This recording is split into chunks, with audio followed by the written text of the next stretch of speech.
Hello, and welcome to Flunking the Written, a Buffy the Vampire Slayer podcast in which two Uber fans discuss their favorite show, episode by episode, scene by scene. I'm Kimberly. And I'm Megan. And before we get started, we want all of our listeners to know that this is a fully spoiled podcast. That means at any point during our discussion, we may bring up any part of Buffy the Vampire Slayer and its spin-off, Angel. So if you haven't watched both shows and are sensitive to spoilers, go catch up on some of the greatest television ever created and come back here when you're done. With that out of the way, let's get right into our discussion of episode 3 of season 1 of Buffy the Vampire Slayer, Witch.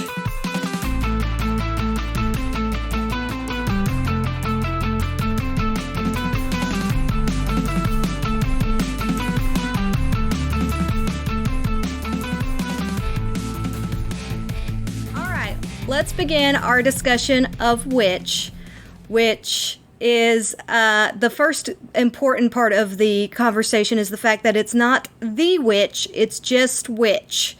And I think that that's an important distinction. I think everybody's guilty of calling it the witch, because it kind of naturally follows after the harvest. You want to call it the witch. But it actually is just Witch, which could mean the spellcaster, or it could mean which one, because it's a body swap episode. So there's an important distinction there, first off. And it always messes me up. I always call it the witch. Yeah, I do that. I was calling it the witch too. So yeah, it's easy to do. More natural. Yeah. Naturally. Yeah.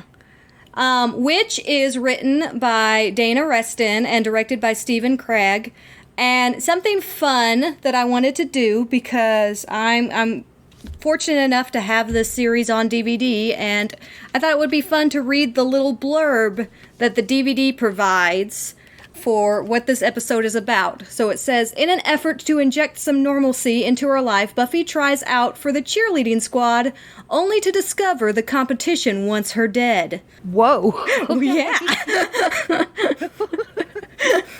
So that's the teaser, which it's funny because I'm pretty sure... Let me look back real quick. The teaser for the harvest is a stranger named Angel tells Buffy that if she does not stop the harvest, the Hellmouth will open and the Master will roam free. Which is not really what happened, I don't think. I don't think Angel tells her that. He didn't tell her that, and also, wow, they left out a lot. Mm-hmm. So, starting this episode, right, which means that it's starting off in the library, and Giles is very upset. Just real quick before we get started, in our last discussion when we were discussing Welcome to the Hellmouth, you were talking about how Giles reminds you a lot of Wesley in his first approach to the Slayer, and I disagreed. Yeah? I saw it in this episode, especially in the very first part. Like, when I started watching it, like, we were just minutes in, and I was like, oh, I get it. I see it. I see what she means. Like, I didn't see it in Welcome to the Hellmouth or the Harvest, but I saw it at the beginning of this one. Now, after that, it's nothing like that. After that, he becomes more like a caring father figure and very protective. But the first part, I was like, oh yeah, there it is. Yes. I wanted to let you know that. Yeah, I think it's an interesting point because there could be a discussion had, and probably will be had, about how the Watchers Council prepares its Watchers. And I think that may have been kind of the case for both of those characters, because they both grow tremendously and change a lot. But we tend to think of Wesley as being so over the top because he holds on to those ideas longer, I think, than Giles does. But Giles has some of those as well when he starts. Like this example here, where he's convinced that Buffy is joining a cult. Yes, and he does this scene, and all you see when it first opens is Giles scolding Buffy for doing something horrible. I make allowances for you, but I thought you'd be responsible, and all this stuff, and you're just wondering, what in the world did she do? The camera turns to reveal Buffy, and she's in a cheerleader outfit. Yeah. And it's just like, oh, and she says, you don't like the color. Yeah. Which I'm not 100% sure. I'm going to say that the color of her skirt is orange, although it could be like a weird red, but I'm going to call it orange, which is my favorite color. So, I like the color. I think it's supposed to be maroon because maroon and yellow are Sunnydale High colors. Yeah, but at the same time, it's definitely different from, like, the official Sunnydale outfit. So I don't know if it's, like, it's just something she already had her previous school or something like that, because everybody else at the tryouts are wearing all manner of stuff. I mean, some of them are just wearing like yoga pants and things like that. It's not like an official uniform yet. Yeah, and she's wearing something different later when she's in an actual uniform. Mm-hmm. So that's possible. But I do like that we get some rapport building and like some understanding here right off the bat, because Buffy pretty much lays it out like, you'll be stopping me how? I mean, like, what are you gonna do? Yeah, and see, that right before that is the moment where I kind of saw what you were talking about Wesley, because he tells her she has a sacred birthright and then literally says, as the Watcher, I forbid it. And I'm like, that was like one of Wesley's favorite phrases. That's just a straight up, I'm telling the council kind of move. Yeah. Yes, and I'm like you, I love Buffy's response, and you'll be stopping me how? Mm-hmm. Kind of like, yeah, you're just the Watcher. Did you forget I'm the Slayer? I have the power in this relationship. And Giles, this is very, very early on. He has no real power yet because they haven't formed any kind of bond yet. Mm-hmm. So, like, at this point, he really has none, because she's not going to let him control her, and she hasn't developed a relationship with him. She doesn't care about him yet. Not really. Buffy talks about how she wants to do this. She wants to do something normal and something safe, and then we get an immediate cut to a witch's room with all kinds of dolls and ingredients and a cauldron. That's a lovely touch of foreshadowing that is not subtle in any way, that cheerleading may not be safe. May not be as safe as Buffy thinks it's going to be. And then we jump right into tryouts with the weirdest decision of, like, jumping to it with somebody doing, like, some kind of weird forward plunge and just having their butt fall into frame. I'm not sure why the director decided that was the best way to convey that there was going to be cheerleading tryouts, but that's the shot they went with. Yeah, and we have Willow, Buffy, and Xander coming in discussing the fact that Giles didn't want her to try out. Xander being, teenage boy leering at the girls, of course. He says something, he's like, oh, stretchy. Talking about one of the girls who was stretching for tryouts, and then goes, oh, wait, where was I? Mm-hmm. And Willow's comment after that I really like, because it shows how clever she is. You were pretending that seeing scantily clad girls in revealing postures was a spiritual experience. I said I was pretending.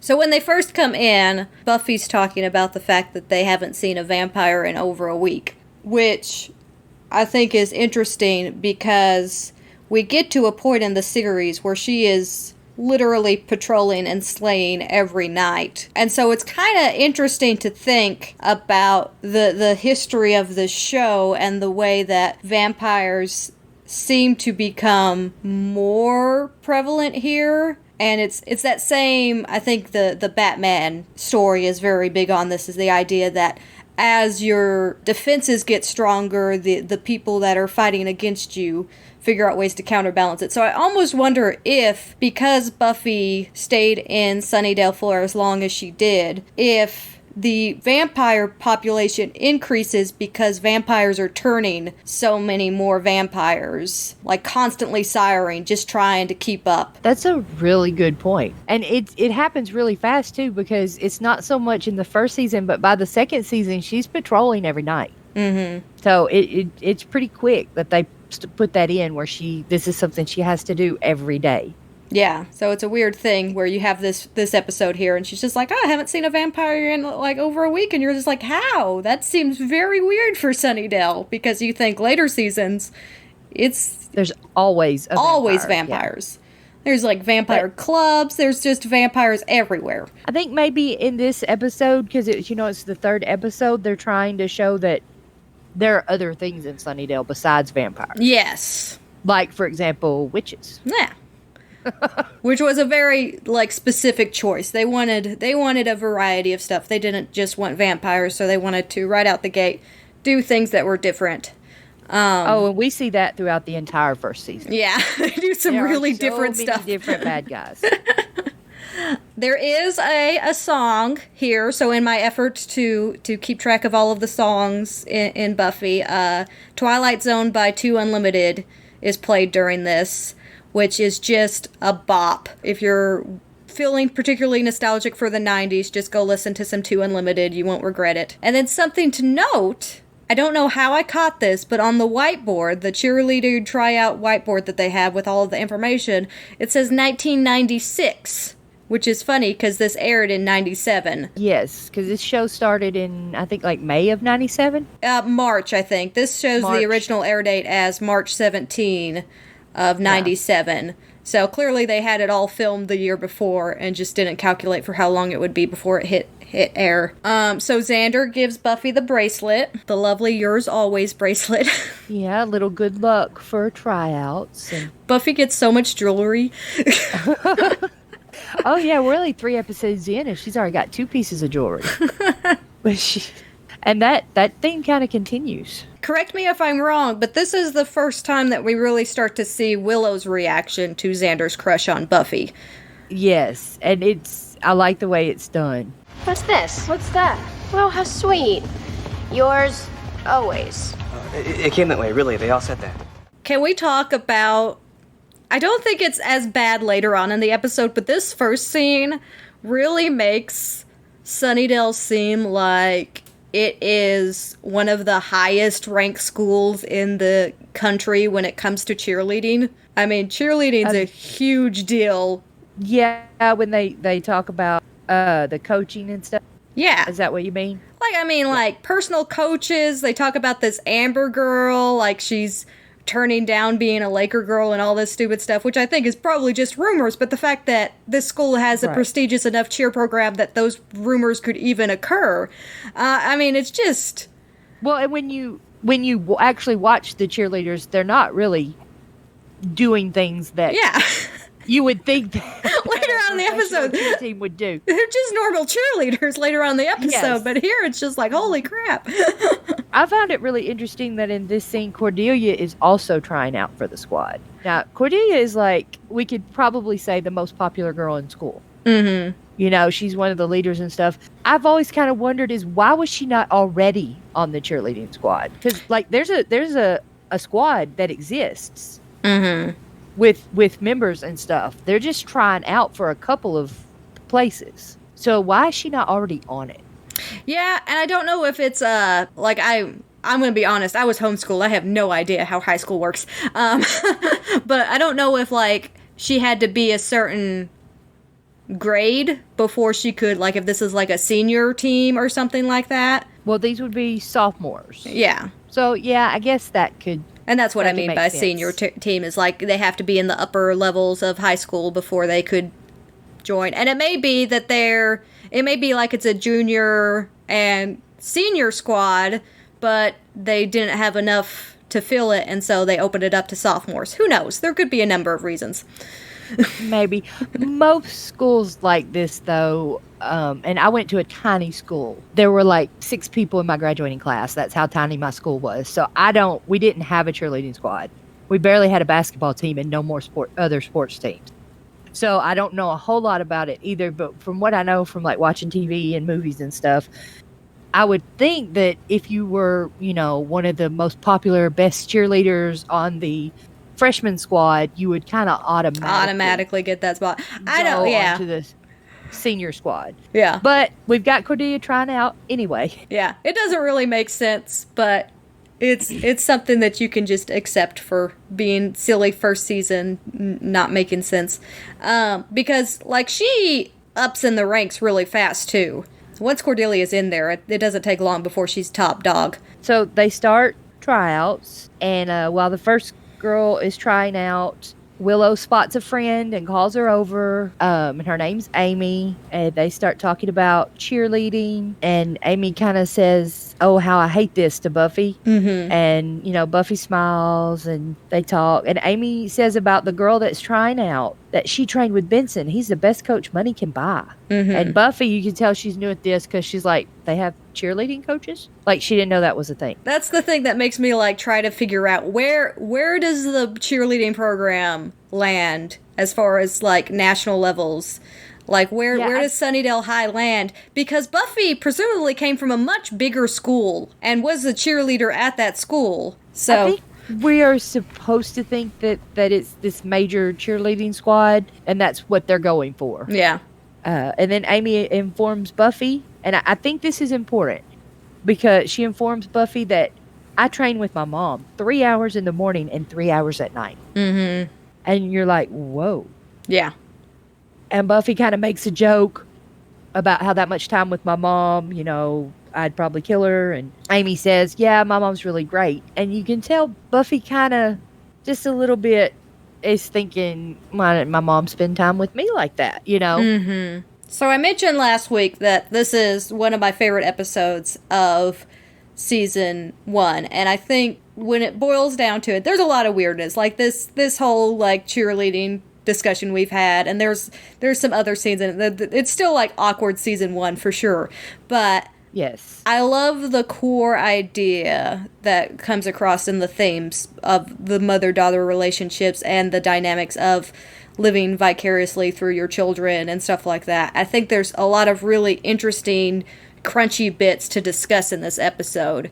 And it starts like right here from the beginning. As soon as you see Amy, knowing what we know about this episode, you can start kind of looking for hints that were planted in that she's actually not a teenager anymore. Like she is a fish out of water. She's an adult trying to live out her glory days again.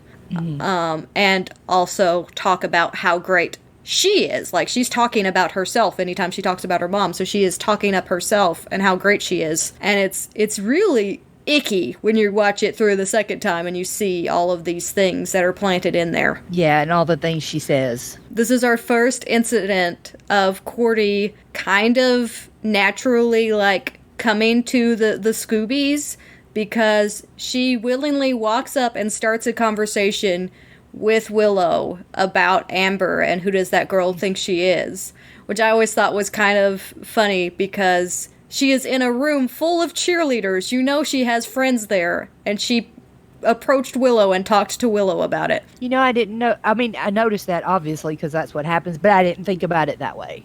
So Amber does her very odd cheerleading tryout thing, especially considering that they do what I would consider more of a normal tryout later on. But she's singled out, and she does like this weird dance number, this prepared dance number.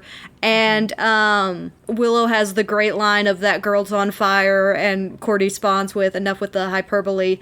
But which turns out was really cool. Yeah. Literally on fire. As everyone's staring, screaming, Buffy, she immediately takes action, runs up the bleachers, grabs a championship banner, and runs down there and puts Amber out. And this scene shows Buffy's compassion, too, because she, kind of wraps that around her and is like, it's okay, you're going to be okay. Mm-hmm. And meanwhile, everyone else is literally just still staring. We're going to talk a lot about Buffy in this episode, because I think part of the reason I love this episode so much is specifically for Buffy. So we go into our opening credits after that, which is a pretty long opener, and then we come back to the library and start off with Buffy revealing that she has in fact been slaying more than a year, which puts us a little bit more specific timeline for Buffy, that she's already been a slayer for over a year and been doing this for over a year now. Yeah, kind of a reference to the movie where, she's been a slayer before and has experience. Giles has this great line here where he's kind of enthusiastic about the new threat. He's all excited about what possibilities might occur from this idea of spontaneous combustion, and talks about the thrill of living on the Hellmouth, and then has the lovely line of, "Pardon me for finding the glass half full." It's funny, because it seems so different than cynical Giles, which I tend to think of Giles as being a bit more of a cynic than he appears in Season 1. But in Season 1, he's just so giddy about any obstacles they may face, any new enemies that they may have to encounter. If you look at Watcher Slayer, kind of the way it happens, Watchers start training. They mention the Watchers Academy. Like, they go to school for it, to train for it. There's only one Slayer. There's lots of Watchers. Yeah. So some of them might not ever get to work with a Slayer. All they'll do is train. So he's excited. He's finally getting to do what he trained for all this time. He gets to guide a Slayer. Well, and I think there's there's a real world application to that too, because obviously, like if you go to school for a long time and then get a job in that field, you're really excited. But chances are, eventually, it's gonna feel like a job, and you're gonna have a certain amount of cynicism when it comes to, I have to go to work. I have to fight these demons now. And then they kind of start working the case, and they decide they're gonna try to get some information on Amber, see if she's done anything like that before. Willow and Xander jump up and volunteer for different aspects of the investigation, and Buffy is hesitant at first. And this is the lovely line from Willow of, You're the Slayer, and we're like the Slayerettes. Which is the first time they name the sidekicks. yeah, it's not the one that sticks, but it is one that I'm partial to. I like Slayerettes. Buffy tells them that she doesn't want them putting themselves in danger, and Xander, I love this line, I always have. I laugh in the face of danger. Then I hide until it goes away. He says that, but it's really not true. Like, Xander, what we've seen so far, approaches danger pretty aggressively. Yeah, he's not a coward. Yeah. He doesn't always make the best choices, but he's not a coward. I know Xander is a lot of people's least favorite character, but I like Xander. And his character arc... I'm sorry. No, you finish. His finish. character arc throughout the entire series is just amazing. The person he is at the end. Xander is one of those characters that, as much as he does that's wrong, like as much as he does that's just not the right decision, that kind of stuff I think endears me to him more, because I think he's one of the most interesting to analyze, to like dig into, because he is not in the spotlight as much, and there's a lot about his personal life and stuff that's revealed very subtly throughout the entire series that kind of leads to the way he is. What I will say about Xander is he probably is responsible for most of my in the show. He is one that definitely matures and definitely develops in a very phenomenal way throughout the series. But I think most of my Xander isn't necessarily the teenage years.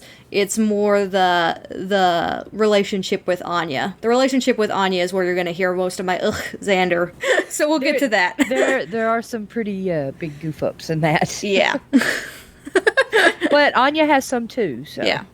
So anyway, we go from here to the Summer's Kitchen. This is definitely the like major B plot, is the relationship between Buffy and her mother.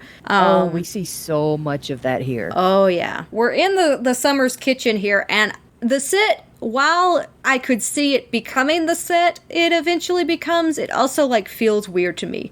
It just doesn't quite match the set later on. Like there's something, I don't know, like the doorway seems slightly out of place. Obviously like they upgrade some stuff and like the kitchen probably gets renovated at some point, but like I feel like beyond that, architecturally it doesn't quite match what we get later. But it's a little different. It's a little weird. This is where we get a lot of the realist side of Joyce. She tries as much as she can, but she is a single mom. She is definitely like either management or perhaps owner of this gallery. You know, it's never really fully specified, but she is an important figure in this gallery and very, very distracted by her work and very, very focused on that part of her life, to the point where she doesn't even know, she can't even remember what Buffy is trying out for. Joyce says, I know you'll do fine, keep on plugging, you have to get back on the horse. And Buffy just stares at her for a minute and is like, Mom, what was I trying out for? Mm-hmm. And Joyce just stops and looks at her, and you see this look coming over her face like, oh, I don't know. Mm-hmm. And she goes, some activity?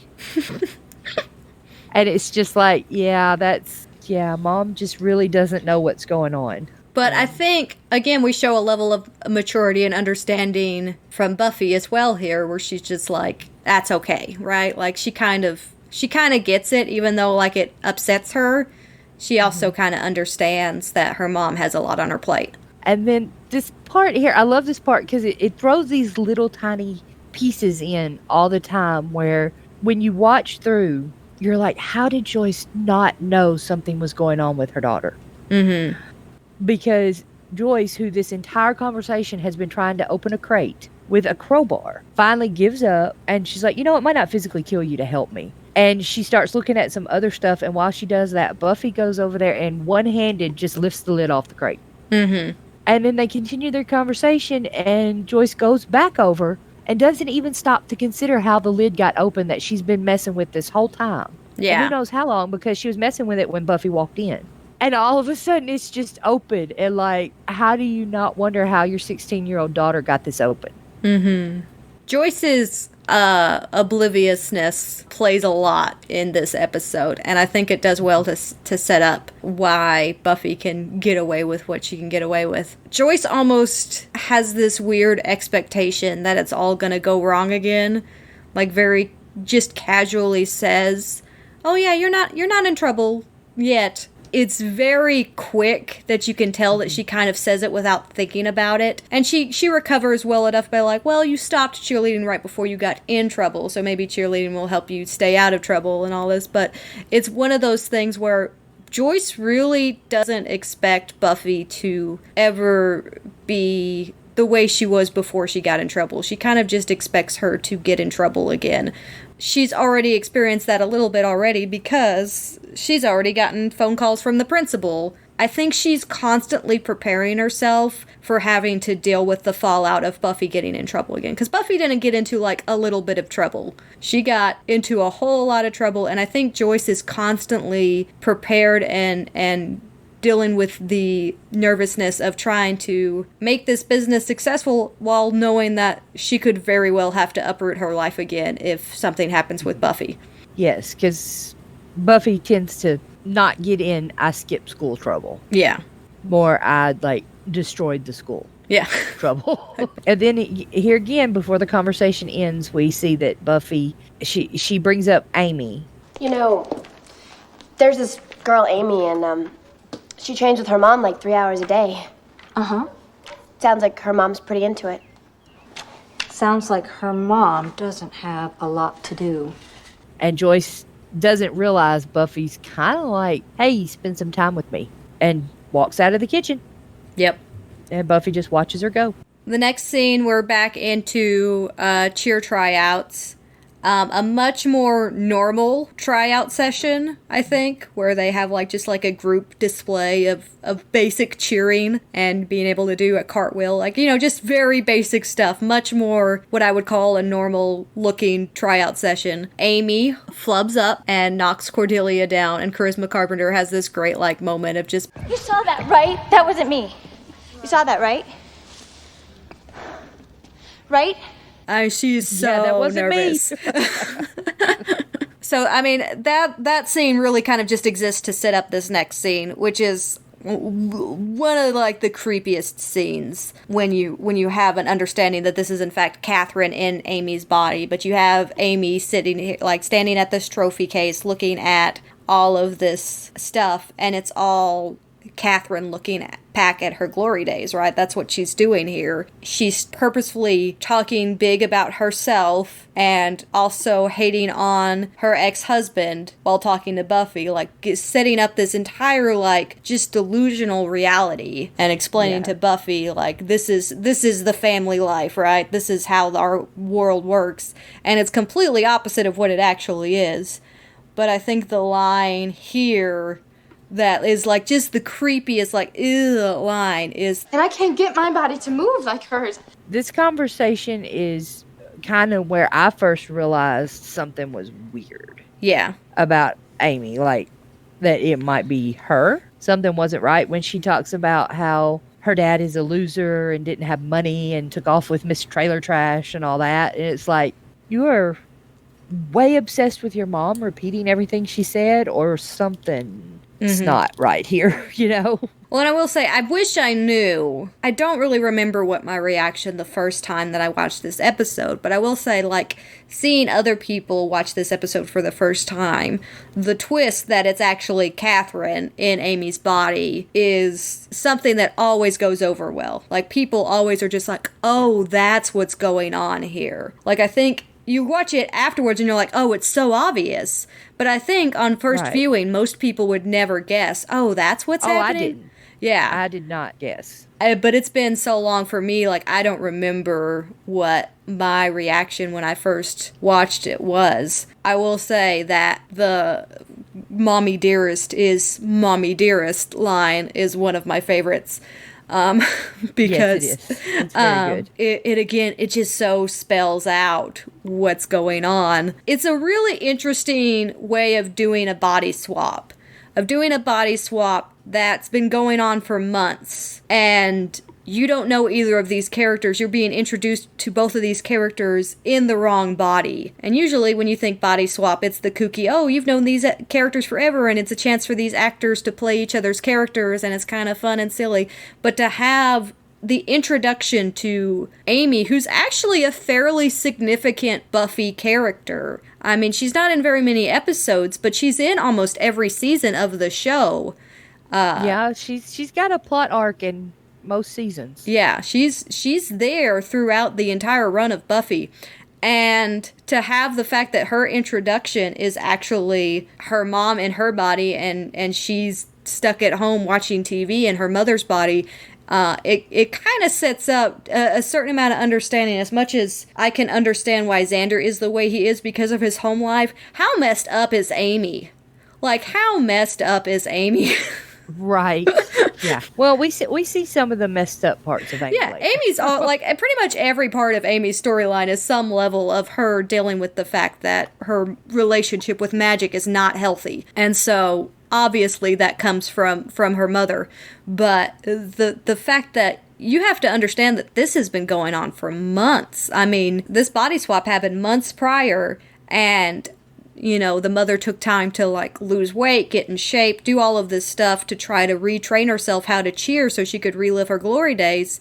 And she has that line of, I can't get my body to move like that. Like, it's just one of those... Not your body. Yeah, it's one of those things where part of it is none of us will ever know what it's like to be in a body that isn't ours. Like, how much of our movement and our way of being is like weird muscle memory and tied to the body, and how much of that is actually in our mind and what's actually swapped. This is all like really deep, interesting conversations that we will never really know the answer to. But the truth of the matter is, there's probably a reason beyond just the fact that, you know, Catherine's out of practice and Amy's body hasn't been worked to the degree that Catherine's was originally and all of this stuff. Is the fact that there's actually a disconnect, right? She's not in the right body. She doesn't necessarily have the same kind of control over that body that Amy would have. Yeah, and she I guess she was expecting to do that, and she'd, you know, get to live her glory days all over again, and everything would be wonderful, and she didn't think she'd have trouble controlling the body. Mm-hmm. So Amy's very upset, or Catherine's very upset. It's going to get hard trying to distinguish these, but I always want to call it Amy until it's revealed that the body swap is, and then be like, nope, it's actually Catherine. But she runs off, and Willow comes up. There's this lovely brief conversation where they talk about, you know, what's been dug up on Amber. And I think the other part that I really like about this episode is the fact that there's almost like this detective aspect to it, right? They're all in the middle of an investigation. Like, they do all these science experiments. Like, they're really like trying to gather evidence and figure out what's going on, and it becomes like an actual case. Yeah, a case. Like, it's kind of a weird episode of Scooby-Doo, right? They're on the scene, right? They're trying to figure out what's going on. And it's really kind of fun that they have this just very casual conversation where Willow's just like, here's the intel, right? Here's what we've got. And I like it. I in several places in my notes I use the term Detective Buffy, because she is very much investigating the entire time. She's always really hyper aware of everything going on and trying to figure out and get to the bottom of it. Well, then they basically didn't find anything out about Amber. Yeah. You know, everything's normal. Buffy's like, well, I guess we'll just have to wait to see what happens next. So we cut into the locker room.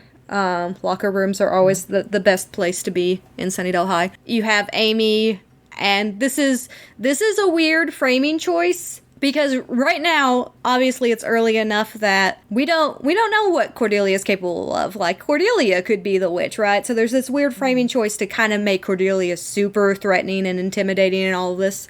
but I kind of love it because it fits so well with Cordelia. Like, this is something that I absolutely believe that Cordelia will do. And probably never actually follow up with in any way other than the fact that she's just upset and she just wants to threaten someone to make herself feel powerful. And to let that person know how upset she is. Yes. She wants to make it about herself, right? And this is like, you did this to me, right? If this messes me up, this is going to come back to haunt you because you did this to me. I have a dream. It's me on the cheerleading squad, adored by every varsity male as far as the eye can see.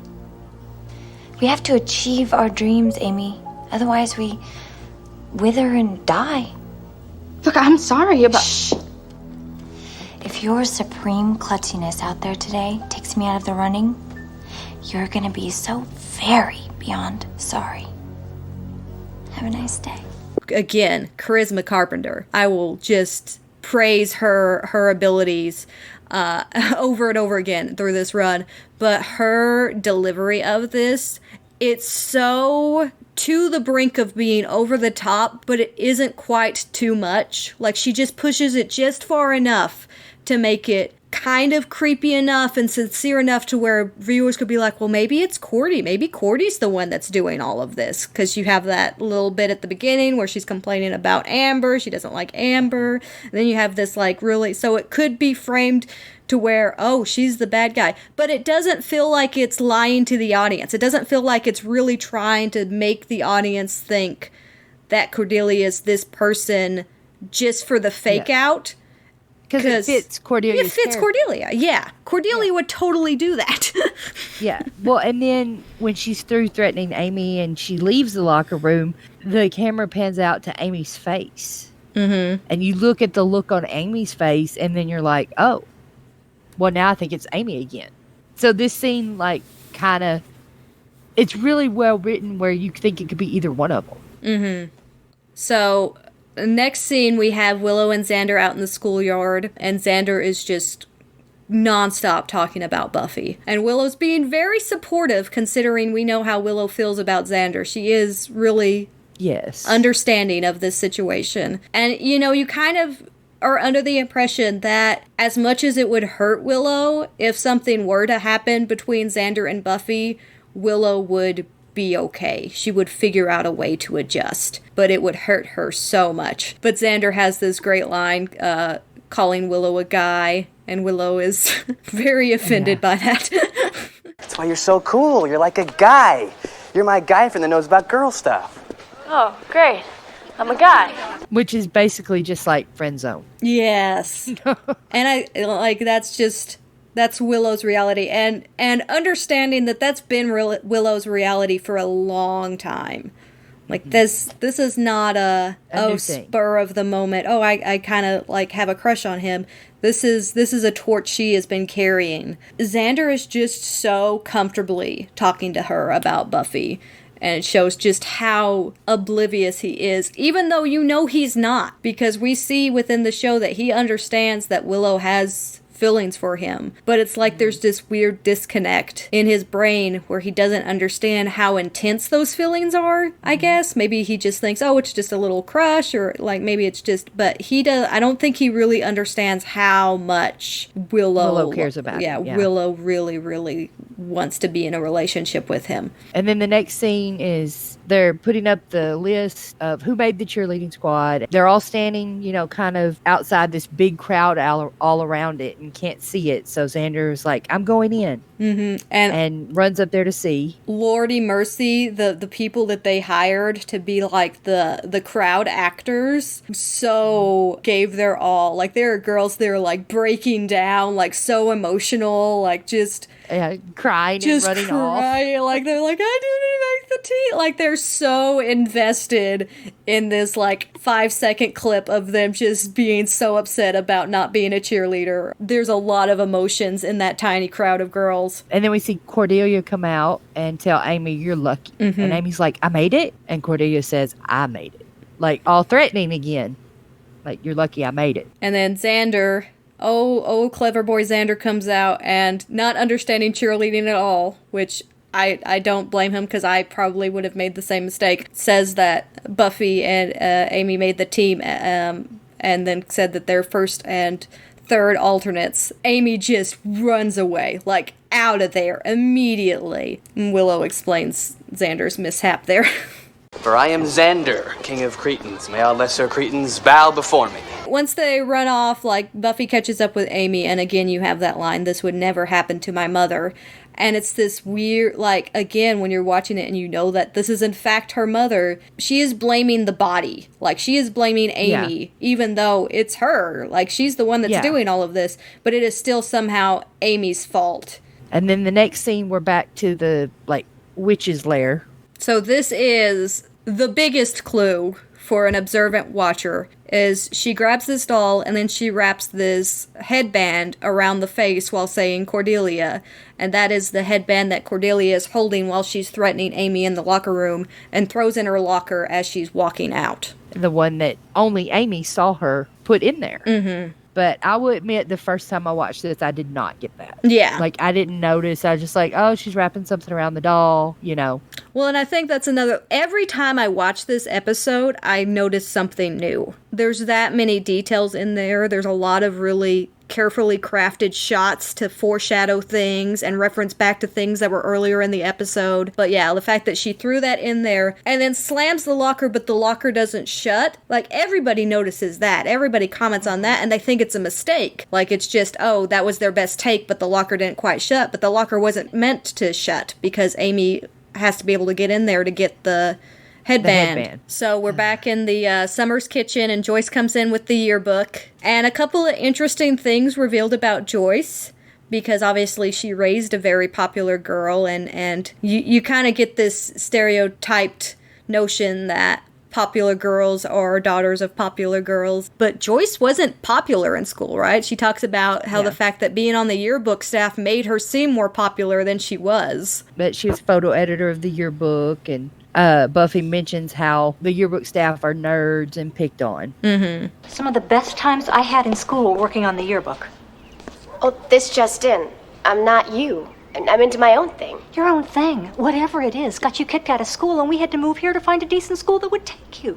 Like, there's a lot of stuff about Buffy and her relationship with her mom. So in this episode, we learn a lot. This episode points out a lot of stuff that makes them different, but I think that what makes them very similar is that they both are very quick to speak their mind. I've noticed, I can't think of a specific example, but I've noticed a lot of times where Buffy kind of forgets to filter her words before she says them, and they just kind of come out. This is absolutely what's happened here with Joyce, right? Joyce is just saying what she's feeling without really thinking about what she's saying, and that is a trait that's very much both of them share. And Joyce, again, I think, like, she is constantly trying to be a better parent and constantly realizing her own shortcomings, and just, like, flat out calls herself out here. She's like, that is, what have I just done? Like, she's like, that is very sarcastically commenting on her great parenting form, right?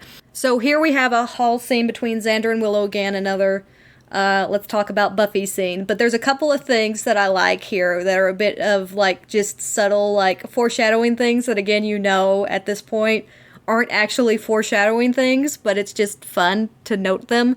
But Xander specifically decides to call out on Cordelia. Cordelia, you haven't been mean to me all day. Is it something I've done? And that's just so fun for me because of their relationship in season 2. The fact that there's already a little bit of chemistry going on there. And she just walks by and ignores him. Yeah.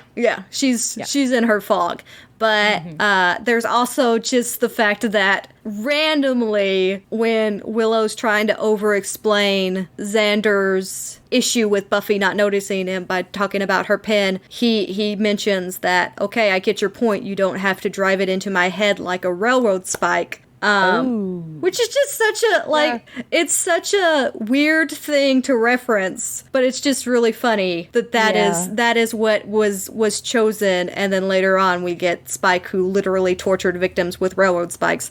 I don't know, like, who on the writing staff was, like, obsessed with somebody that? on the writing staff really really likes that idea. Really was fixated on this idea of railroad spikes being used to torture people, but they brought it up early and then they made it an actual like trait of a specific character later on. And then at the end of this conversation, Xander kind of decides he's going to ask Buffy out. Which is interesting because I think a lot of people give Xander props in Prophecy Girl for just going for it, right? I mean, there's a lot of times where you have this crush on somebody and you never actually act on it. Like, that's Willow's entire story arc in these first season. I was like, oh, I love Xander so much. I will never, ever ask him out. That'll never be a conversation I have. But Xander actually goes for it, right? He asks Buffy out point blank in Prophecy Girl, but he's about to do it here as well. He starts the sentence and Buffy is just not processing what he's saying because she's so focused on what's going on with Cordelia. And I think Xander and Willow, they're kind of dynamic. Willow knows that Xander has no interest in her. Well, it's pretty obvious because he keeps talking about Buffy. Yeah, so she never really goes for it. I don't think Xander is, like, aware enough to realize Buffy doesn't really have interest in him like that, and he thinks that maybe it could happen. I think Willow never reveals her feelings to Xander because she knows it will never happen. Yes. We'll talk about this a lot when we get to Prophecy Girl, but I'm going to give you a little teaser on some feelings I have about Prophecy Girl. I think that Buffy and Xander could have happened if not for Willow.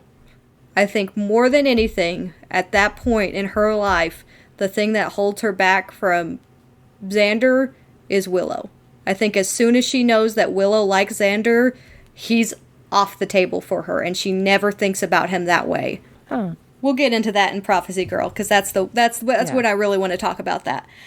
So here's this next section, which is just the worst. It's the driver's ed section. Nothing makes sense. It's all chaos. Everything's out of code. The school is the worst. Why is there no, like, passenger side brakes? Why is there no safety precautions? There's nothing. It's just the most awful thing ever. Yes, well, like, you can tell something is wrong with Cordelia. Yeah. And, like, she gets it. She even tells her she has to drive, even though she doesn't want to. She was like, I don't feel well. I don't want to do this right now. Yeah, and he makes her do it anyway, and then she gets in the car and she's behind the wheel, and the driver's ed teacher is literally like, check your brake. Check your mirrors. And she does none of this stuff, and he doesn't even acknowledge it. He just sighs and like, okay, fine. If you're not going to do that, just go ahead and start the engine. Which is finally something she does. This is the section of the episode that was like, could you not have done this any other way? Because beyond that, then you have this really awkward, once she gets the car stopped and she comes out, and then she like stands in the middle of the road for this crazy awkward long amount of time with this truck driver barreling at her, never like even attempts to slow down, even though you can see through the window that he is staring straight ahead at her.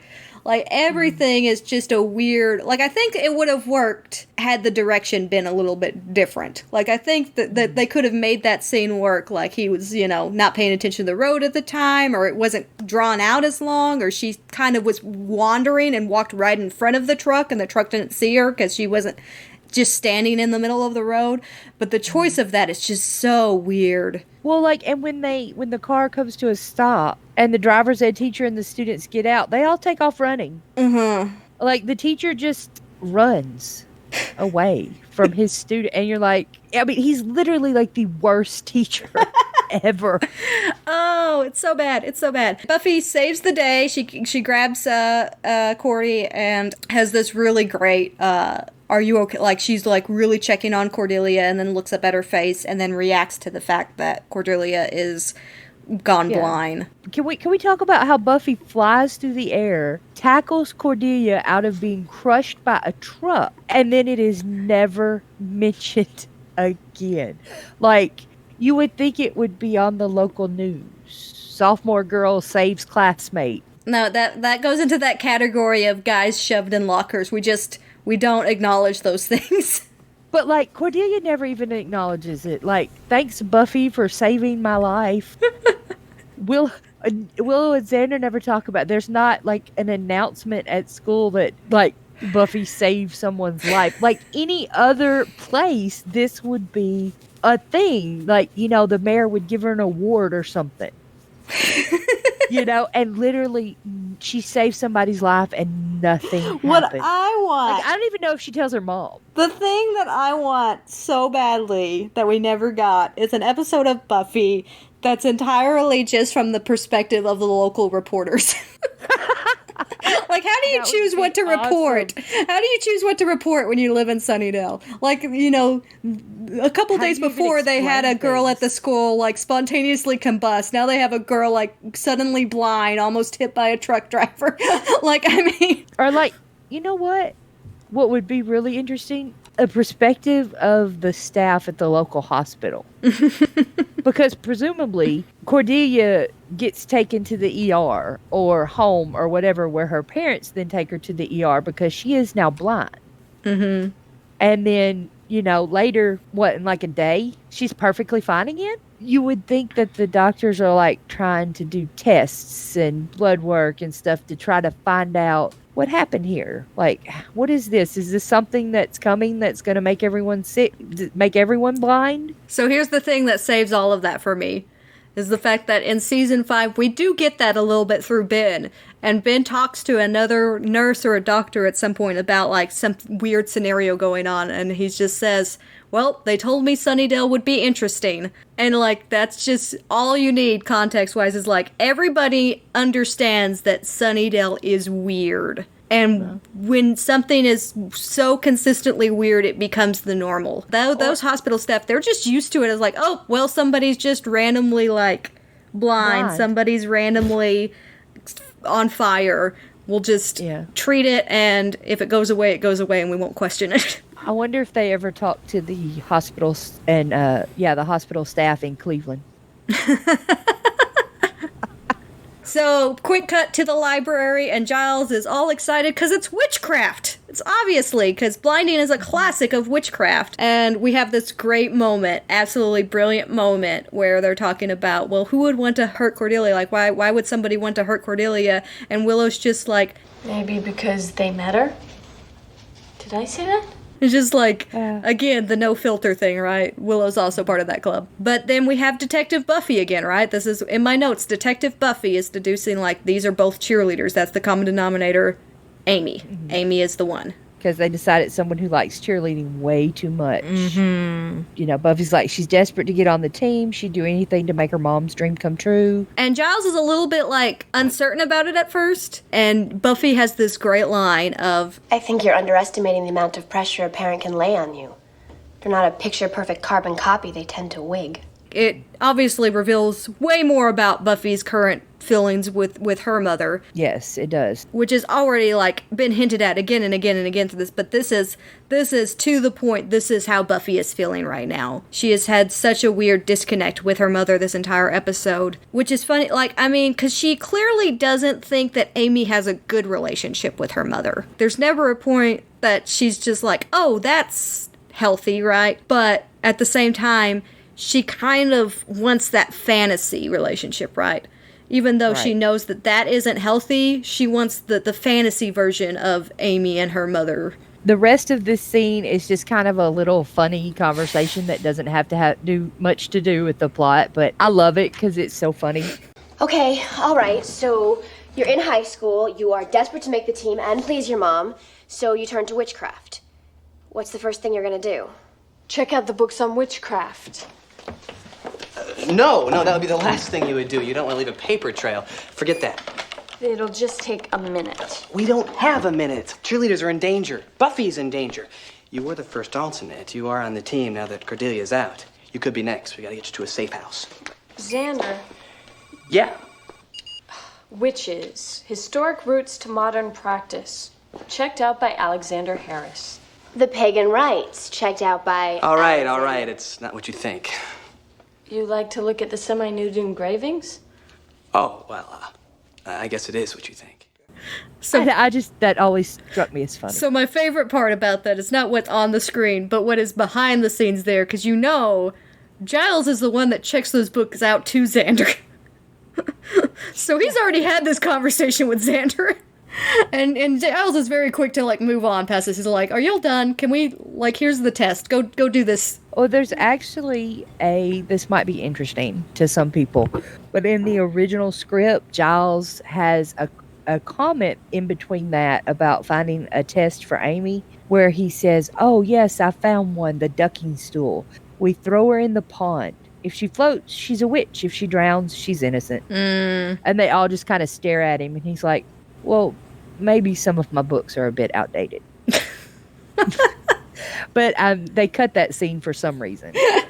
I don't think the episode's any weaker without it, but I would be interested to see how they chose to, like, act that. And it may have been they did perform it and it just didn't work, because I think that happens from time to time, is they have a joke in the script and then the actors just can't quite get the timing right and they just have to cut it. So we cut to the lab from here, and there's a very specific choice here. That's an establishing shot of shooting up into the mirror and then shooting down from that to the actual, like, dissection thing. And that establishes what that mirror is at the end of the episode. Which is, like, again, first time watching, I don't know how people would pick up on that. Because I think everybody, it's like, where did that mirror come from? That's so, but when you watch it the second time, like, oh, they actually established that that's there in this scene, and I think that that's really cool. But also, first time I noticed this, and I've watched this episode a lot and noticed a lot of other things, but this is Dr. Gregory, who's the same teacher that gets killed by the she-mantis in the next episode. Yes. Yeah, I noticed that too. So, but again, the first time I did not notice the mirror. They're concocting their little witch test, and Xander's trying to get the Eye of Newt. I did air quotes there. And can't do it. And lovely bit. There's a couple of bits of foreshadowing to Willow's future with witchcraft here. But she just, without hesitation, is just like, Eye of Newt. Like, doesn't have any squeamishness to it at all. Then Buffy is going up to Amy to try to get some of her hair and just does a horrible job. just so awkward and yeah. I love it so much. Like, it's so bad. It's just she is the most unsubtle hair thief ever. Buffy goes up and is like, Amy, help me. Which is the hydrochloric acid and which is the ammonium hydroxide? Well, the bottle that says hydrochloric acid is usually the hydrochloric acid. Which is also interesting because who gives a bunch of high schoolers hydrochloric acid? Dr. Gregory does. Apparently. Buffy's like, read the bottles. What a concept. She is just so bad pretending to be smooth and sneaky in the scene. She drops her pen for an excuse to bend down, but she doesn't really drop it. She kind of like tosses it up in the air and it falls down. So she bends down and very, very obviously reaches over and takes some hair out of Amy's hairbrush. And Amy's looking at her, but you can't really tell here if Amy saw it. But my favorite part, and I don't know, like, what the directorial thinking is here, but she, like, stands up and then just, like, freezes in place for, like, a couple of seconds. It's just like, did I do it? Did I do it? And then she looks over and smiles really awkwardly at Amy and then just walks off. But she just completely freezes. Then she goes back and puts the hair in the potion or whatever it is Willow and Xander are making for the test, and walks back up to Amy. And again, very awkwardly, without any kind of smoothness, pours it on her arm. Mm-hmm. Which we see it turn blue, but then we're distracted by some kind of muffled screaming across the room. And you can see, at this point, we think maybe she's just distracted by what's happening because it's horrific. But you realize in a little bit that she is pretending to not notice Buffy and what Buffy did. And we see the one of the other girls, Lashane, I think I want to say her name is, who had tried out and made the cheerleading squad, now has no mouth. Like, there's just literally nothing where her mouth is supposed to be. And she's kind of screaming. And Amy does a pretty good job of looking terrified here. Like it's enough to convince the Scoobies, and Buffy's trying to rationalize in the next scene. She's like, clearly she's our witch, but maybe she doesn't know what she's doing. Yeah. And there's a really nice pop culture reference here because she goes, the test was positive. She's our Sabrina. Uh-huh. From there, you cut to the actual, like, Madison household, and Amy walks in, and is just the most dominant figure, right? Like, just completely has control of the house. Her mother is on the couch. Once Amy's just like, where are you? She, like, jumps up to attention, very much like militaristic kind of, like, attention where she's up, you know, and... Yeah, it turns the TV off. And then we see Amy remove her backpack and tell her mother to write her report. Yeah, it's like, I have homework, do it. Mm-hmm. This point in watching it is where I was like, oh, Amy has done something to her mother. Mm-hmm. Like, I still didn't get it the first time. I was just like, Amy's, like, got all this power and kind of controlling her mom.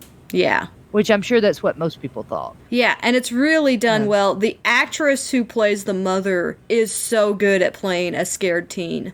Like, just so petrified. I have been held captive in this way for such a long time and is so terrified of her mother. And then you see Amy dangling something, and it's the bracelet that Xander gave Buffy. So Amy says that she's gonna be upstairs for a while, and then we cut into Buffy's room, and you have this ominous shot that zooms in of Buffy's bed, and you don't know what's going on, and then the alarm clock rings, and Buffy just smashes it to smithereens, and it's just like, oops. Like, oops. And then we immediately get super peppy Buffy. Very super peppy. She comes in singing Macho Man. Uh-huh. Macho, macho man. I want to be a macho man. Macho. Oh, hey, juice. And drinks an entire glass of juice. Yeah, it's a quality juice. Like, in one drink. So the really nice part about this scene, Buffy's so very distracting. Like, you can't help but focus on what's going on with Buffy, like what happened to Buffy. But Joyce is here really owning up to what she said and like really trying sincerely to apologize, to say that she was out of line multiple times, even when Buffy's just like, oh, that was so yesterday, and she's just like, well, still, I want to let you know that's not really how I feel.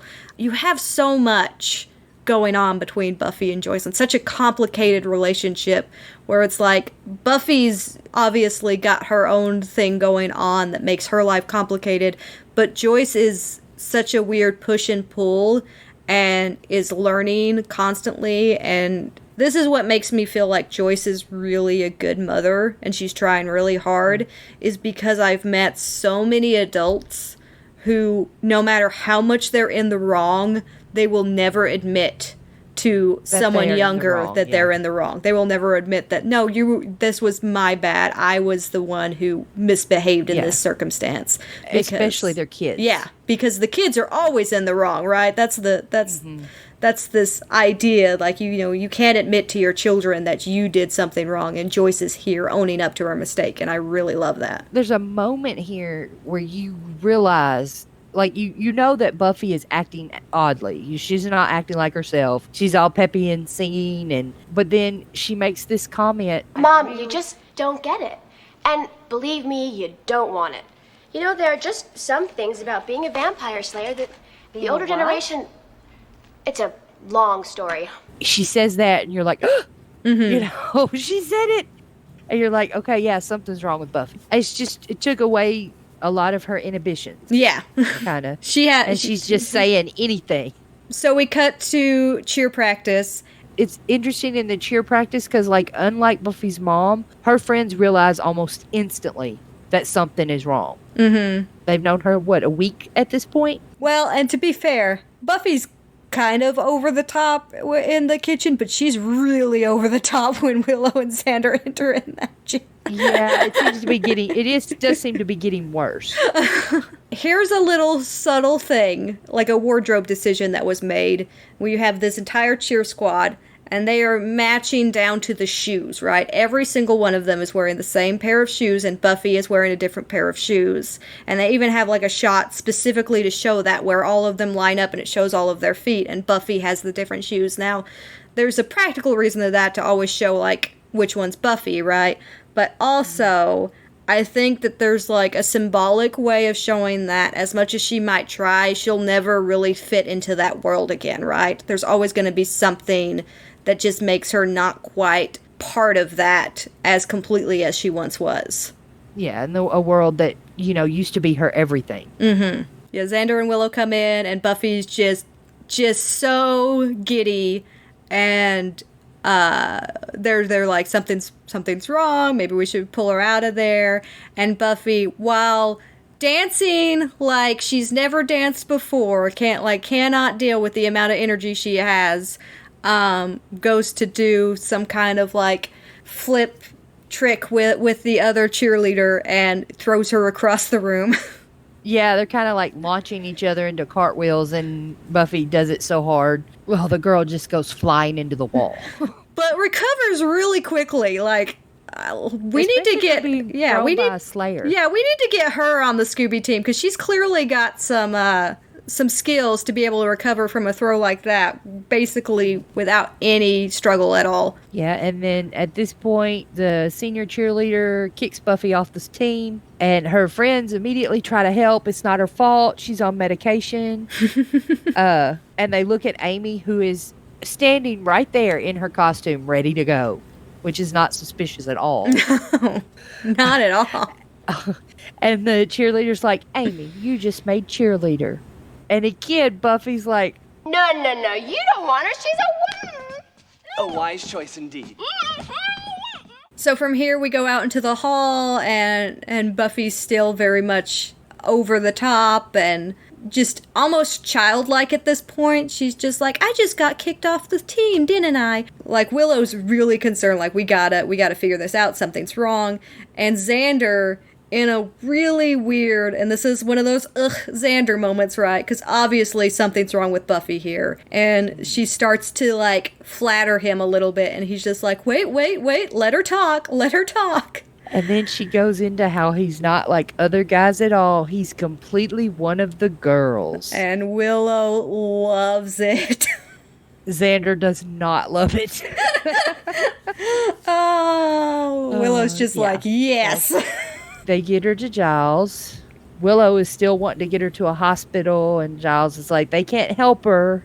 And they realize that Amy knows that they know she's the witch. Mm-hmm. Here's the bit about Buffy in this episode that is just so significant. This scene right here.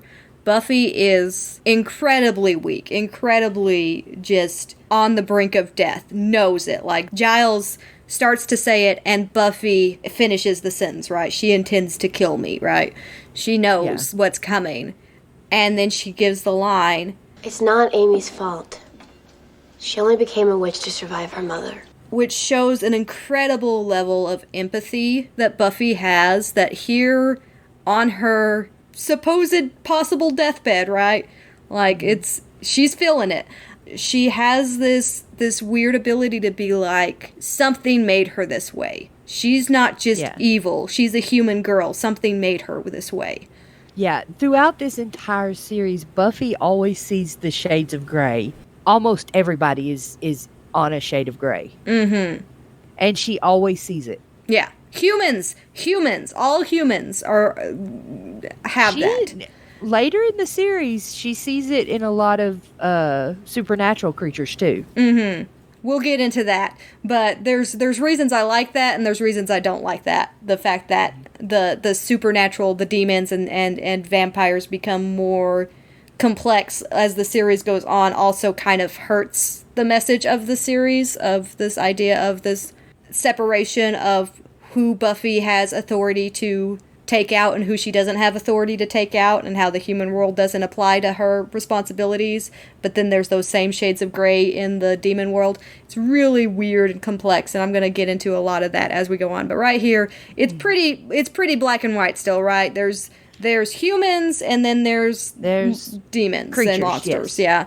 But I mean, it's very, very quickly that it becomes a shade of gray. In just a few more episodes, we're going to see that. Yes. With the creatures. With what was meant to be the exception that proves the rule, but then there was a lot more exceptions added.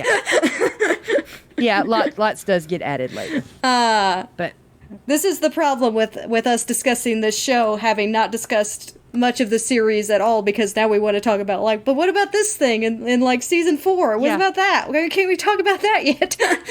Yeah, this is the issue with pretending we haven't seen the rest. like not doing spoilers because there's no way we could have done this unspoiled so many times. Yeah. Okay, so Giles and Buffy head to the Madison household, and the most important thing that this episode does is introduce us to Giles's car. I will stand by that.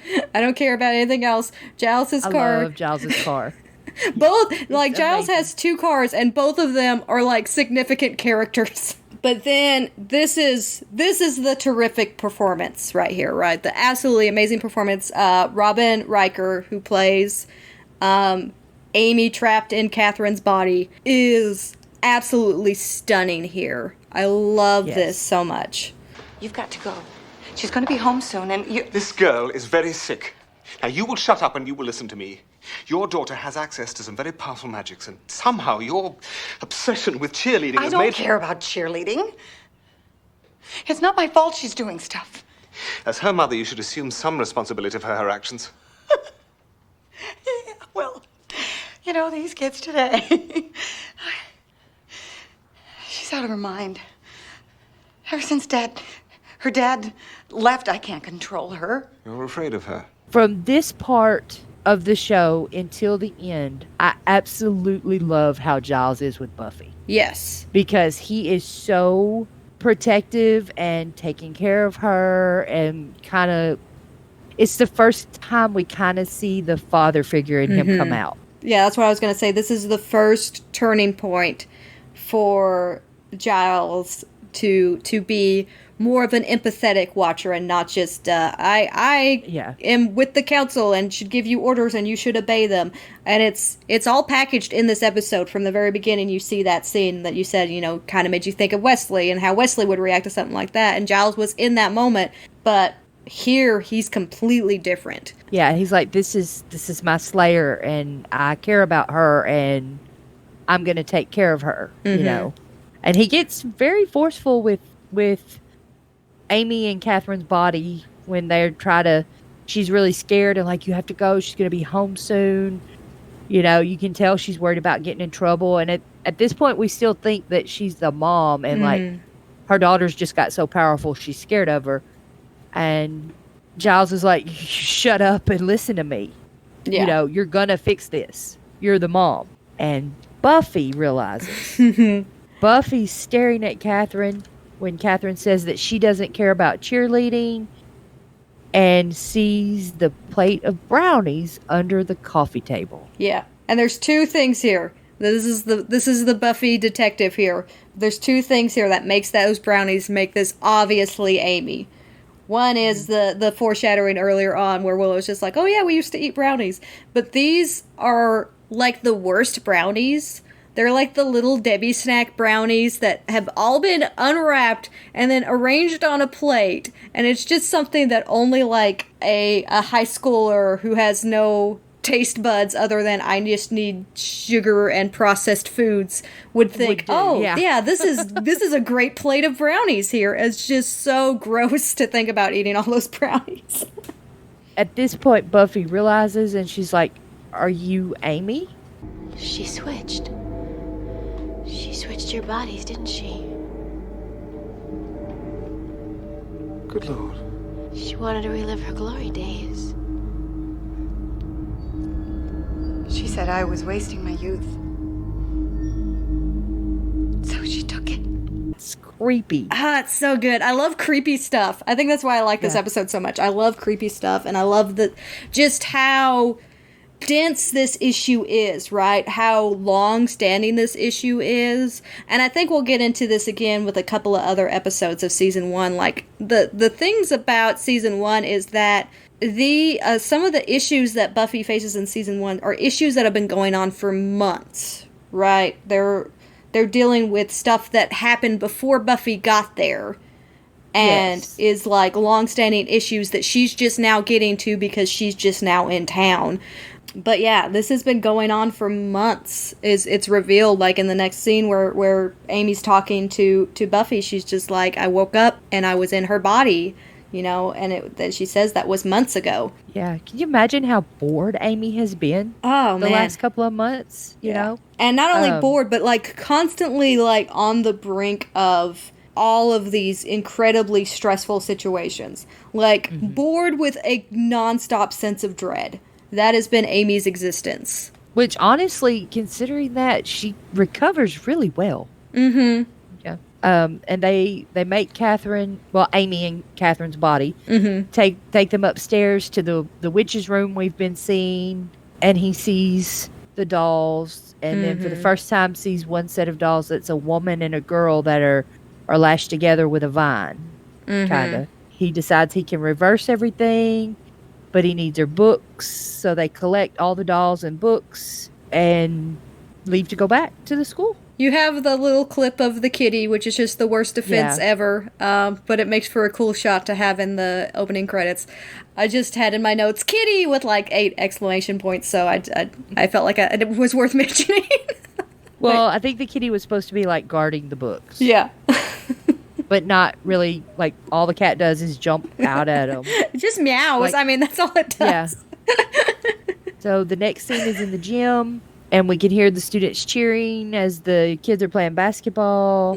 The cheerleaders are out there doing their thing, and then it cuts to the science lab where he takes Buffy and lays her on a table, and he's so sweet. He puts a pillow under her head and tells her I'm gonna stop this. I'm gonna save you. I promise. Right from the get-go, what I will say, because it is revealed at the end of this scene that Giles says this is his first casting, which is not true. But it's obvious in the scene that it's not, like, he is so competent. Like, he knows what he's doing. He has such a presence about him when he's casting that spell of someone who's just like, yeah, I know how this works. Well, we find out it's definitely not his first. Yeah. But I think he wants everybody to think it is. He does. He's totally covering up for himself. And this, I do believe, could possibly, like, this was planned. Like, they were just, like, I don't covering think it was up. A mistake. I think he was lying. Yeah, I think that was actually a planned line. We're just like, we're going to say that was his first casting because Giles is trying to cover up for his past. I completely agree. But, yeah, it is. You watching that, you're just like, that's your first casting? Really? You don't believe it. And this scene... It goes back and forth from the gym to the lab, really, really quickly for the next few minutes. Yeah, and it has a lot of really cool cuts, like perspective shots, where you can see that it's working, and you can see that they're starting to see glimpses of what each other are seeing, and there's a lot of really cool editing tricks to show those effects. A couple of significant moments, I think, is the fact that you have Catherine on top of the pyramid, right? Like, they raise her up and she, like, lifts her arms up, and she's made it, right? She's there. All that she's worked for, and she's finally on the squad. She's out there, she's cheering, and she's being lifted up, and that's when she falls. Like, she's finally made it. She's all that work's been paid off, and kind of stumbles and she falls, stumbles and falls, and it's just like a really smart choice to have that visual element of right when she's on top again is when she falls. Yeah, and she falls, and the in-charge cheerleader is like, what's your problem? And she stands, and there is just this look on her face like she is Carrie at the prom, gonna kill everyone. And she runs out of the gym, at which point Xander and Willow see her and decide she must be looking for Buffy, and so they take out of the gym after her. And kind of attempt to stop her in the hallway, which is hilarious because Willow's like, I need to talk to you. I can help you. Help me. With what? Well, you know, all your witchcraft.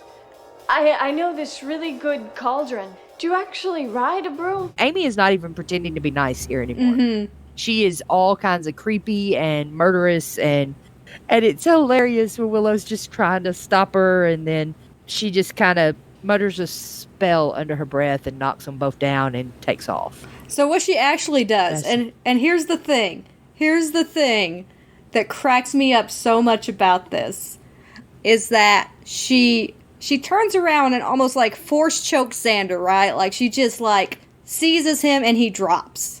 So she has clearly some kind of magical, like, telekinetic abilities to where she can, like, move objects and use, like, all of this, like, force powers. But then she just turns around and socks Willow. Like, just flat Maybe out she couldn't do punches it her. again so quickly.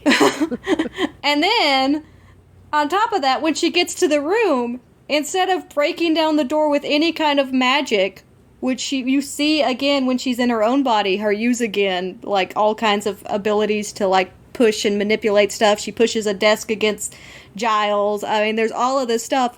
But instead of doing that, she goes and grabs an axe, punches through the glass, and grabs a fire axe and starts cutting through the door. Also a very creepy scene. Yeah, it's creepy. It works. It works. But it's just like I think she's almost so enraged. And I think that you could also say that this is another element of her not being in her own body hurting her. Because maybe some of those powers, because like immediately when she's in her own body, you get this sense that she is more powerful. Like maybe her actual like magic is weakened by not being in her own body. Yeah. And so she does that one move to take out Xander, and then she has to go for like the physical stuff in order to get through. Yeah, and she breaks into the room, and right as she's about to hit Buffy with the axe, the spell is completed, and Buffy stands up. She's completely fine. Spell is broken. Mm-hmm. And Buffy's like, Amy? Kind of wondering if that part of the reversal worked. And at that point, Catherine flies and tackles Buffy, and she's like completely crazy. Yeah. Catherine here, it really shows how unhinged she is. Because she knows her stuff, and she's gotten glimpses of this through the spell kind of working. So she kind of knows what's going on and who the spellcaster's in the situation, and should be very aware that it's not Buffy at this point, knowing how the spell works that she cast on Buffy. But instead of going after Giles, going after trying to prevent the spell, she is so focused on Buffy. Like, she has gotten, like, Buffy is her rival. Like, that's her high school rival. And she is so singularly focused on Buffy in this moment that she goes for the kill on Buffy rather than trying to deal with anything else in this situation. Rather than going after the spellcaster, she goes after Buffy. And again, when she's in her own body, goes after Buffy. Catherine she sees Amy. Mm-hmm. And she's like, you little brat, I gave you birth. I gave you life so that you could be this worthless thing and call it living. And that Buffy sees that, and there's this kind of look on her face, and it just makes me realize you never really know what's going on in someone else's home. Mm-hmm. Because like Buffy was jealous of Amy's relationship with her mom at the beginning of this episode. And kind of like halfway through it, she was jealous of this relationship, and now there couldn't be many mother-daughter relationships that are worse, right, than this. And it's just, again, it's so creepy. Catherine is so unhinged and like just really the most evil. Like, of all of the human villains that we have through this show, I don't think many can touch Catherine at the level that she is going crazy. For. All of this so that she can be a high school cheerleader. Like, that is such a weird, delusional, like, place to be at. She is so attached to a time in her life that she values that she is willing to hurt so many people, including her own daughter, in order to get there. And just this line. How dare you raise your hand to your mother? I gave you birth. I gave up my life so you could drag that worthless carcass around and call it living. And it's just the worst thing that a daughter could ever hear from her mother. And Amy reacts just in fear. She doesn't have any love or any like, oh, I'm so upset that my mom thinks of me this way anymore. She is so used to likely that. Likely not the first time she's heard it. Yeah, but it shows that she is so accustomed to her mother talking to her that way that it's just straight fear for her anymore. That's the only emotion that she has when it comes to her mother, is she is just afraid. Yeah, there's no connection left. Mm-hmm. So Buffy stands up and declares that she feels better, and Catherine is sent flying. Catherine, again, focuses in on Buffy, right? Focuses in on Buffy and how much Buffy is Catherine's bully, right? Buffy is the one that made her second high school experience the worst, right? And Buffy just gives this line of, "Oh, grow up." And it's just, again, we always talk about how Buffy has to grow up faster than most kids her age, right? She has to be mature. That's why, like, her relationship with Angel isn't as weird as it should feel, because Buffy is so very mature that you don't really think about that. Yeah. You have this moment here where she is just so over it with this woman. It brings this new idea of, like, this woman never emotionally got past high school. Like, she never matured past that state.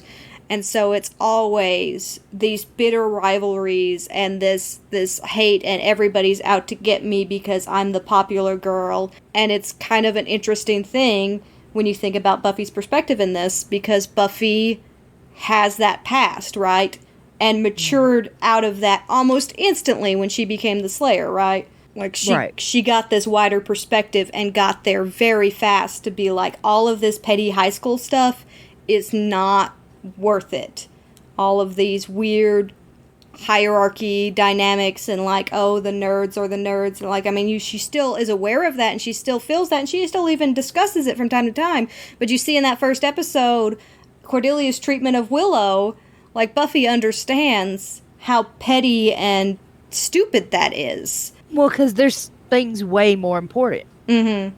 And here she's faced with an adult woman who is just so delusional and has never matured beyond that point. Catherine goes in for this spell to take out Buffy, and that's where the mirror comes back. And it's kind of a hokey, like, oh, she cast it into a mirror and it cast back at her, and oh, that's how they beat her. But I still like it in this because of the reflective nature of this, like this idea of mothers and daughters being reflections of each other, and, like, the reflection itself kind of works as an extra layer of symbolism here, is the fact that she was her own greatest downfall kind of stuff. But it's been used 1,000 times, and I can't give them tremendous points for originality in it. But although some points for where she ends up. Yes. And I do want to discuss that when we get to the end of the episode. But yeah, it is that ultimate karmic retribution where she casts the spell and it casts back at her. And now they have a little conversation about how the spells worked. All of a sudden, Xander leaps into the room and is like, I got her, cut her head off. And Amy's like, I was my mom. Yeah. But then Willow comes up with a bat. Yeah, that Willow runs in with a bat, wanting to do the same thing. and this is interesting because instead of Buffy telling Willow to stop, Xander does. And Willow's like, he goes, Willow, it's cool. And Willow says it is. And Xander's like, yeah, I took care of it. Or we've saved the day again, although this time it wasn't Buffy so much by herself. It took her and Giles this time. Yes. I like that Giles plays such a significant role here because it really shows that this is a team. And that, as much as we understand from our full context of the show, is that Buffy and Giles' relationship is perhaps kind of unique when it comes to Watcher and Slayer relationships. And it gives you a little hope for the Watchers Council as well, because I think ultimately there's two types of Watchers, right? There's the Watchers that don't get the Slayers or get the Slayers but just make a mess of it. But then there's the Watchers that get the Slayers and actually understand what it is that the Slayers are going through and develops a deeper understanding of it. And Giles is the epitome of that, right? And the Watchers Council views that as a negative, right? You've developed too much of a relationship with your Slayer. That's not what the Watchers Council wants you to do. They want you to remain very neutral when it comes to the Slayer because they're just dispendable and they'll just keep rotating through them. But what Giles does is Giles really takes on this idea of Buffy's the Slayer, she's the one with all the power, she's supposed to protect the world, I'm supposed to protect her. Yes, which is what makes their relationship so awesome. Mm-hmm. He doesn't just try to guide her and teach her, he protects her. Yes. So we get the final Joyce Buffy scene where Joyce just doesn't get it. There is a little bit here at the very beginning of the scene. It's another like really quick directorial choice where it shows Buffy like cleaning stuff off of her nightstand. Do you know what she's cleaning off there? The alarm clock she broke? Yeah, the broken alarm clock. So many people don't realize what that is. And I wish that they had kind of had just a slightly longer shot because it looks like she's just cleaning off something random. But again, it's tying into earlier in the episode. But it's just one of those things where I think took me a couple of viewings to be like, oh, that's her alarm clock that she's cleaning there. Like, I even was just like, that morning. Yeah. It was just like some nonsense that she was cleaning arbitrarily, and I was just like, oh no, that's actually part of the episode. But yeah, Joyce comes in and she just can't relate to Buffy. I've been doing a lot of thinking about where you're coming from, how to relate to you, and I've come to a very simple conclusion. I don't get it. I'm inscrutable, huh? I can't relate to you because you're 16 and I'm not 16. Yes. And Buffy, obviously thinking about Catherine and Amy, asked her mom does she ever wish she could be 16 again? And Joyce kind of shudders, is like, no way. Mm-hmm. That's no. Which I always kind of thought was the correct answer because I would never want to be 16 Yeah. again either. And I also think it's very funny because Joyce does actually become a teenager again in the series. Yes, in season 3. Band candy. But yeah, it's just Joyce has that maturity, right? Joyce understands that because she's not 16 anymore, there's things that she won't be able to relate to when it comes to her daughter's life. Whereas Catherine was so holding on to those glory days too when she was 16 that she was willing to take over her daughter's life in order to experience that because she thought her daughter didn't do a good enough job being a 16-year-old girl. But yeah, I do like this, and I love that Buffy just has this lovely, wholesome, I love you, Mom, and kisses her and leaves the room, and Joyce is just like, I just give up. I don't get it. It's probably the default good that state. She doesn't get it. Yeah, it's the default state for Joyce, I'm sure, when it comes to Buffy, because Lord knows, if you're not completely in the loop of what's going on with Buffy's life, I don't know how you would understand Buffy. And now we see Amy and Buffy walking through the hall at school. And it doesn't tell us how long it's supposed to be, but I think it's at least a few days later. Mm-hmm. And Amy's talking about living with her dad and how overprotective he is. She's very, very happy again. Mm-hmm. We get through this walk and talk, and there's just a couple things kind of cleaning up the episodes. We show Cordelia, and yeah, she can see again. She's back on the team, and Buffy's over cheerleading. She doesn't really care anymore. It's too hairy for her. Says it's too hairy. And then they go and have this final look at the trophy case and the Catherine Madison statue, and it zooms in and shows the creepy eyes and, of course, cuts. So here's my thing. Do you feel like that spell that she cast was supposed to send Buffy to be trapped in that statue? Or do you feel like it is more of the spell gets to choose the destiny of whoever it's cast on? I think that it is 100% the spell got to choose the destiny. Yes. Because the spell is kind of like, I'll look at my enemy and the dark place will have her soul. Mm-hmm. That just doesn't sound like a cheerleading trophy. Yeah. But for Catherine, being trapped, for eternity in that cheerleading trophy is a dark place. Yeah. All she can do is remember her glory days and how they're never coming back. I think that's the right reading on that. I was just wondering if there was any reason why that would be a fitting punishment for Buffy. And there really isn't. And I think it's just the spell arbitrarily, decides what is the worst punishment for the victim. And for Catherine, that is it. But that makes it really scary to think of the fact that there are spells like that are so innately evil that they can just determine what is your worst punishment and implement them. Oh, yeah, definitely. But, I mean, she kind of deserved it. Yeah. Let's say it. So, yeah, that's the end. Catherine is perpetually trapped in a symbol of her glory days. This episode, I think it's just because it's so layered, and there's some rough edges. There's some really, like, some scenes that I wish were redone. But I think it does a lot for character development. It does a lot for the theme, like this idea of stuff that high schoolers face and pressures from parents is a big one, and it tackles it in like 8 different ways, right? Because there's so many different dynamics going on between Buffy and Joyce, and also so many different dynamics going on between Catherine and Amy. And just when you think, oh, I've got it figured out, it's this story, then they throw in another twist, and there's so many twists in this episode. And I think it's just like a really interesting episode to dissect and pick through. And yeah, it's been creeping up my list of favorite episodes of Buffy, and it's definitely my second favorite episode of season 1. I don't know, the more I watch it, the more I find things that I like about it. It's a really good episode and has a lot of things to talk about in it. Mm-hmm. Especially with Buffy and Joyce's relationship. Yes. And her developing relationship with Giles. Yes. And just a crazy amount of foreshadowing that I'm sure 90% of it was unintentional, but I just love the amount of foreshadowing that's in this episode. Yeah, foreshadowing is really cool because it can be so subjective. Mm-hmm. Because you can look back at something and be like, ooh, look at that foreshadowing. And like the thing you think it was foreshadowing wasn't even written yet. Yeah.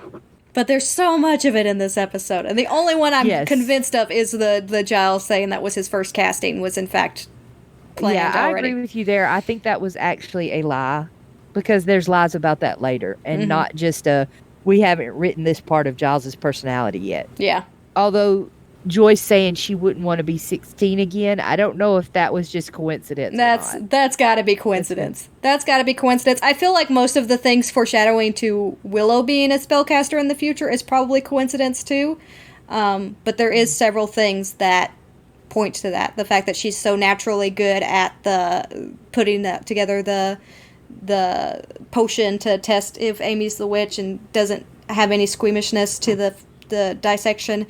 And also the funny quote of just like, oh, I can help you with your witchcraft. I know a good cauldron. Next week we have Teacher's Pet. Everybody's favorite episode.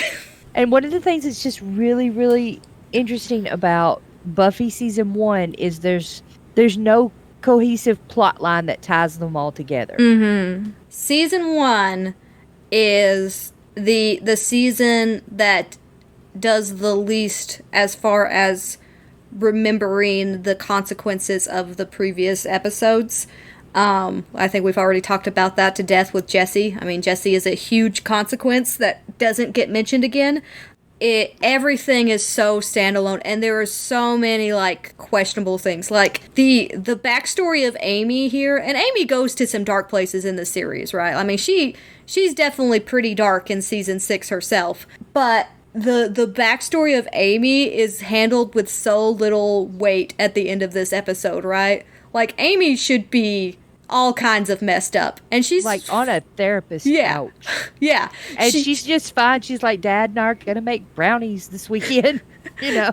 So that's the I think the part about season 1 that annoys me the most is like they have like these really traumatic things, and we have it again and again. We have it in The Pack is such a good example of this, and we will talk about this at length in The Pack. But they have these circumstances where the students are put through some of the worst situations ever. Like, you know, Cordelia casually goes blind, and it's just quipping at the end, being like, oh, these grapes are sour. Like, has no emotional, like recovery time for that. She's just over it. And, like, quipping at the person who saved her life. Mm-hmm. Yeah, Buffy just saved her life while she was blind. And it might be part of that Sunnydale we forget about everything. Yeah. It has that sitcom feel, like everything resets to normal at the end of the episode. And that's the problem with season 1.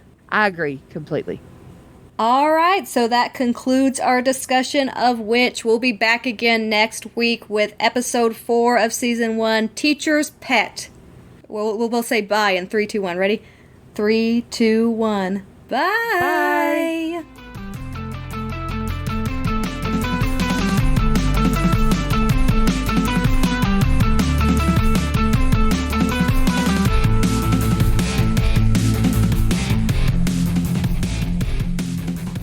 Good enough.